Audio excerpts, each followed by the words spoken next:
Assalamualaikum warahmatullahi wabarakatuh. Alhamdulillahirabbil alamin. Wassalatu wassalamu ala asrofil anbiya'i wal mursalin wa ala alihi wa sahbihi ajmain. Amma ba'du.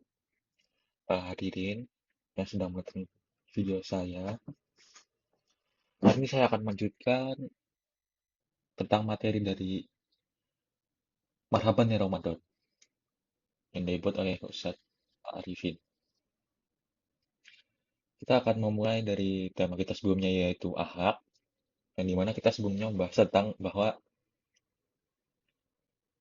akhlak itu merupakan suatu hal yang sangat penting di dalam kita. Setiap orang itu akhlaknya berbeda-beda. Namun, akhlak itu yang bisa menentukan kesuksesan kita baik itu di dunia maupun di akhirat. Banyak sekali orang yang hartanya banyak, kaya kita sebutkan, namun akhlaknya buruk sehingga itu menjadi kejatuhan dia sendiri.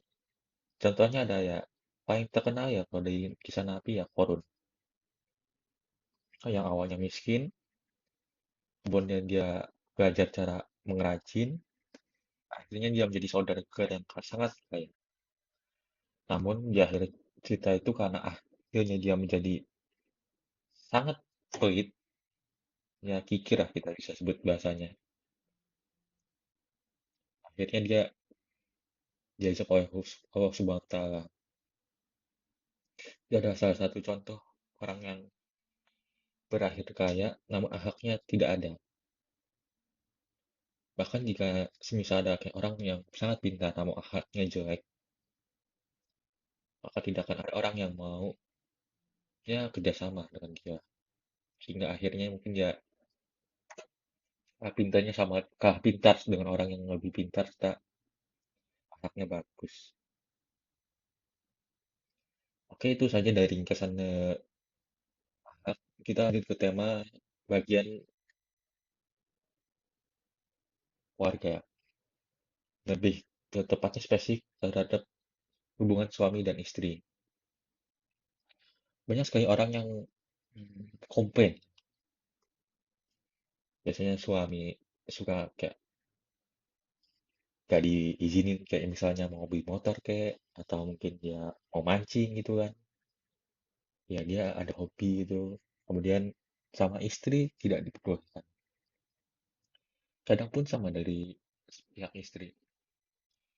Biasanya mereka ingin mungkin lebih dinotis gitu. Mungkin dipuji atau ya dia pengen si suami itu peka terhadap dirinya.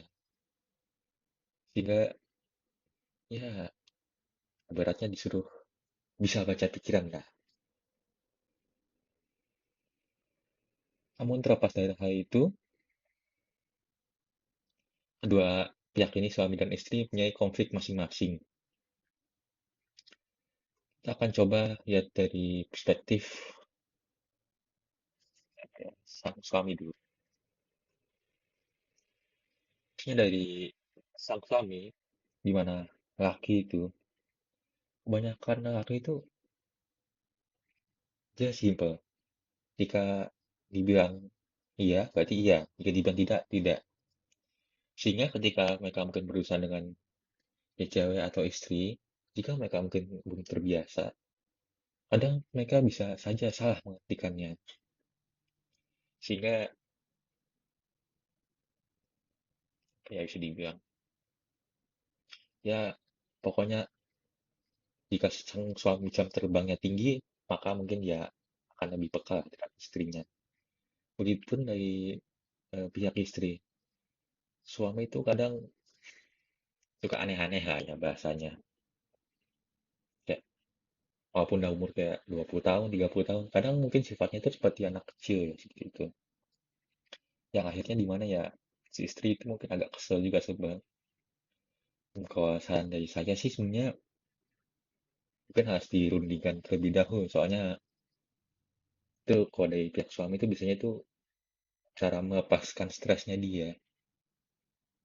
Sehingga saya ya boleh saja sebenarnya kalau sang suami ingin kayak mancing, namun dia harus juga mengimbangi dari keinginan si istrinya dulu. Sehingga mungkin tidak terjadi ya konflik di antara rumah tangga. Banyak sekali kita jumpai di kehidupan sehari-hari, konflik-konflik ini terjadi karena antara kesalahpahaman serta ya kebutuhan. Kalau dalam keluarga miskin, lebih seringnya ke kebutuhan. Kalau yang mungkin sudah cukup atau bahkan kaya, kadang kesalahpahaman tuh ya bisa jadi faktornya. Namun menurut saya, sebaiknya mungkin kita ya, sang suami dan istri itu harus diskusi. Kita, sang pihak suami itu harus lebih mengerti lagi bagaimana penalaran dari perempuan.